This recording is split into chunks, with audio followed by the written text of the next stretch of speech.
Restaurant style chana masala வாங்க எப்படி செய்கிறதுன்னு பார்க்கலாம்.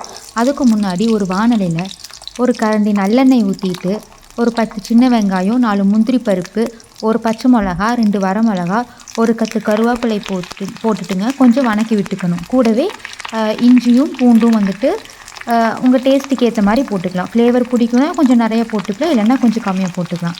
அதுக்கப்புறம் பார்த்திங்கன்னா தக்காளி பழங்க. நான் வந்துட்டு இங்கே 2.5 தக்காளி கொஞ்சம் பெரிய சைஸ் தக்காளியாகவே எடுத்துருக்கேன், கிரேவி நிறைய வேணும்னு. முந்திரி பருப்பு எதுக்குன்னு பார்த்தீங்கன்னா கிரேவியோட திக்னஸ்க்காக தான் முந்திரி பருப்பு.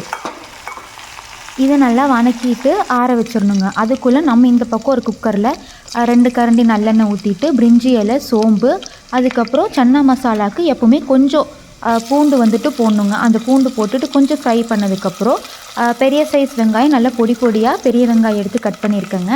அதுவும் கொஞ்சம் நல்லா டீப் ஃப்ரை ஆகிற வரைக்கும் வணக்கி விட்டுட்டு அதுக்கப்புறம் நமக்கு தேவையான மற்ற இன்க்ரீடியன்ட்ஸ் ஆட் பண்ணிக்கணுங்க.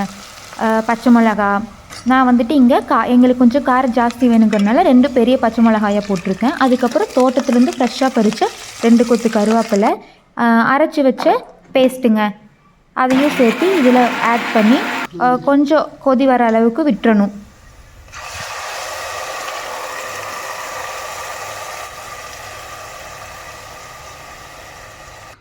உங்களுக்கு கிரேவி எந்த அளவுக்கு திக்னஸில் வேணுமோ அந்த அளவுக்கு பண்ணிக்கலாங்க. இது கூட பார்த்திங்கன்னா வீட்டில் அரைச்ச கொத்தமல்லி சீரகப்பொடி 2 ஸ்பூன், மிளகாப்பொடி 1 ஸ்பூன், மஞ்சத்தூள் 1/4 ஸ்பூன், கரம் மசாலா பார்த்திங்கன்னா ஒரு 1/4 ஸ்பூன் போட்டு நல்லா மிக்ஸ் பண்ணிவிட்டு கடைசியில் இப்போ வந்து சன்னா ஆட் பண்ணிக்கலாங்க. நான் ஃபஸ்ட்டே வந்துட்டு வேக வைக்கலை, இப்போ தான் நான் போட்டு இந்த கிரேவியோடையே வேக வைக்க போகிறேன். இப்போ தேவைக்கேற்ப உப்பு போட்டுக்கலாம். உங்களுக்கு கிரேவி எந்த அளவுக்கு திக்னஸில் வேணுமோ அந்த அளவுக்கு தண்ணி ஊற்றிக்கோங்க. நான் ஃபஸ்ட்டே வேக வைக்காதனால 8 விசில் வச்சுருக்கேங்க. சப்பாத்திக்கு மாவு ரெடி பண்ணியாச்சு, இப்போ விசிலும் வந்துருச்சு. சைட் பை சைடு அம்மா இங்கே சப்பாத்தி வந்துட்டு உருட்டி கொடுத்துட்டு இருந்தாங்க, நான் அதை தோசை தவாவில் போட்டு எடுத்துகிட்டு இருந்தேங்க.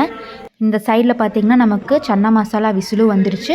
இப்போ ஓப்பன் பண்ணிவிட்டு ஃப்ரெஷ்ஷாக கொத்தமல்லி தூவி ஒரு கிளறி விட்டு இறக்கணுன்னா டேஸ்ட்டான சன்னா மசால் ரெடி.